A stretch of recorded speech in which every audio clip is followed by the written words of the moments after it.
தமிழகத்தில் மூன்றாவது பெரிய கட்சியாக பாமக இருந்தது ஒரு காலத்தில். அதை யாரும் இல்லை என்று மறுக்க முடியாது. மாவீரன் காடுவேட்டையார் இருக்கப்ப நான் வேற சமூகத்தை சேர்ந்தவராக இருந்தாலும் அவருடைய செயல்பாட்டை பிடித்து அந்த கட்சியில் மாவட்ட இடைச்சா வரைக்கும் வந்தேன்.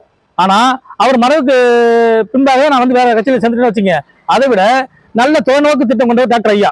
டாக்டர் ஐயா வந்து முடிவு எடுக்கிறப்ப அவர் எந்த கூட்டணியில் அவர் அதிமுக சேர்ந்தாலும் அந்த அணி வெற்றி பெறும், அவர் திமுக சேர்ந்தாலும் அந்த அணி வெற்றி பெறும். அவர் வந்து தனியா ஒரு போட்டிட்டாலும் இப்போ மாவீரன் காடுவெட்டி குருலாம் எம்எல்ஏ வந்தார்ல, அவர் தனியா நிற்கிறப்ப அவர் ஜெயிச்சு வந்தார். சிறந்த நிர்வாகி தான் இவர் டாக்டர் அன்புமணி ஐயா. அதெல்லாம் இல்லைன்னு சொல்ல, திறமைசாலி தான். இருந்தாலும் சாணக்கியத்தனமாகவும் தந்திரமாகவும் முடிவெடுக்கக்கூடியதில் ஐயா அன்புமணி ராமதாஸை விட டாக்டர் ராமதாஸ் அவர்கள் மிக வல்லவர். ஐயா அவர்கள் தலைவர் என்ற முறையில் ஐயாவின் சொல்படி கேட்டு உங்களை பிரித்தால பல பாஜக இருந்து பல கட்சிகள் வந்து தூண்டுவாங்க. அதெல்லாம் விட்டு கொடுத்துவிட்டு கட்சிக்காகவும் உங்க சமூக மக்களின் நலனுக்காகவும் தமிழக மக்களுக்காகவும் ஐயா டாக்டர் ராமதாஸோடு இணைந்து செயல்பட வேண்டும் என்று கேட்டுக்கொள்கிறேன்.